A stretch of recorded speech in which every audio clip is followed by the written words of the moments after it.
Guest house में commission पर room लगवाने वाले युवकों की गुंडई का वीडियो सामने आया है। असामाजिक तत्वों ने आपसी झगड़े में बीच बचाव कराने वाले 2 युवकों को जमकर पीट दिया। इतना ही नहीं, आरोपियों ने युवक का मोबाइल चेन से भी हाथ साफ कर दिया है। मारपीट में घायल युवक को एक निजी अस्पताल में उपचार के लिए भर्ती कराया गया था। पीड़ित के पिता ने कोतवाली प्रभारी को लिखित तहरीर देकर कार्यवाही की मांग की है।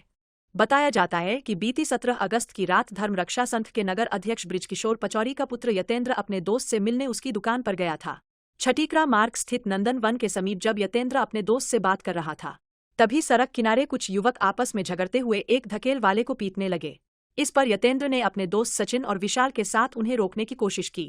इस पर उक्त युवक एकराय होकर यतेंद्र और उसके दोस्तों को पीटने लगे, जिसका सीसीटीवी फुटेज सामने आया है। प्रत्यक्षदर्शियों के अनुसार करीब आधा दर्जन से अधिक युवकों ने तीनों दोस्तों को लात घूंसों से पीटने के साथ ही कुर्सियां भी मारी, जिससे यतेंद्र के सिर पर गंभीर चोटें आई है। इसी बीच लोगों के शोर मचाने पर हमलावर वहां से भाग निकले। यतेंद्र के पिता ने उसे बेहोशी की हालत में एक निजी अस्पताल में भर्ती कराया। लोगों के अनुसार गेस्ट हाउस में कमीशन पर रूम लगवाने वाले युवकों का एक बड़ा गुट आए दिन स्थानीय लोगों के साथ मारपीट की वारदात को अंजाम देता है, जिससे लोगों में भय का माहौल बना हुआ है। कोतवाली प्रभारी ने तहरीर के आधार पर कार्यवाही का निर्देश दिया है। क्या नाम है आपका? मेरा नाम बृजकिशोर पचौरी है। आज क्या घटना हुई? घटना 17 तारीख की रात को एक विशेष घटना हुई है, जिसमें ये रूमर जितने भी हमारे वृंदावन में आज की डेट में नए पैदा हो गए हैं, इन्होंने वृंदावन का माहौल खराब कर रखा है।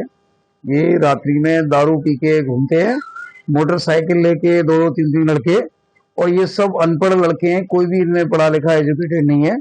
और ये आए दिन जो तीर्थ यात्री आते हैं उनको दूर दराज इलाकों में ले जाते हैं और उनके साथ फिर लूटपाट मारपीट जो भी करना है।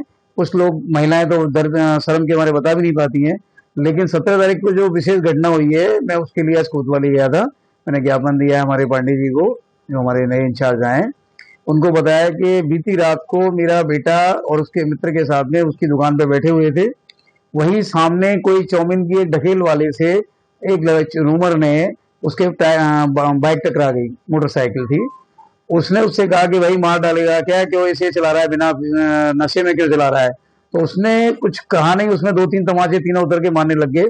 मेरा बेटा और उसका मित्र विशाल उसको बचाने गए तो उन्होंने बीच बचाव कर दिया। उसके बाद में उन्होंने फोन करके उन तीनों लड़कों ने 20-30 लड़के और बुला लिए, जिसके कारण से उन तीनों लड़कों को उन्होंने 15-20 लड़कों को मिलकर कुर्सी लात घूंसों से बुरी तरह मारा है, जिसमें मेरा बेटा और उसका दोस्त सिटी हॉस्पिटल में एडमिट है और बुरी हालत है। सर पे कई चोटें आई हैं।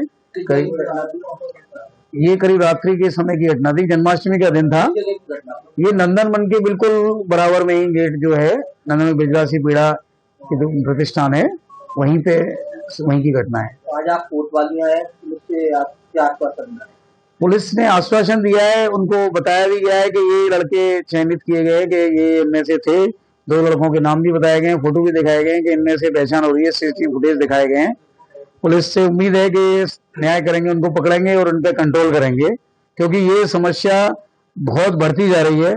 मैं यहाँ का लोकल ब्रजवासी हूँ, इसलिए मैंने पहचान की है। बहुत से लोग तो इस डर के मारे पता नहीं कौन है क्या है, लोग चले जाते हैं पिट पिटा के, और ये इसी का फायदा उठा रहे हैं। यदि इन पर कंट्रोल नहीं किया गया तो ये भारी तादाद में बढ़ते जाएंगे और वृंदावन के लिए बहुत ही घातक समस्या है। जिस तरह ई रिक्शा की समस्या वृंदावन में सबसे बड़ी हो गई है, आने वाले दिनों में आप देखेंगे रूमरों की समस्या सबसे बड़ी होने वाली है।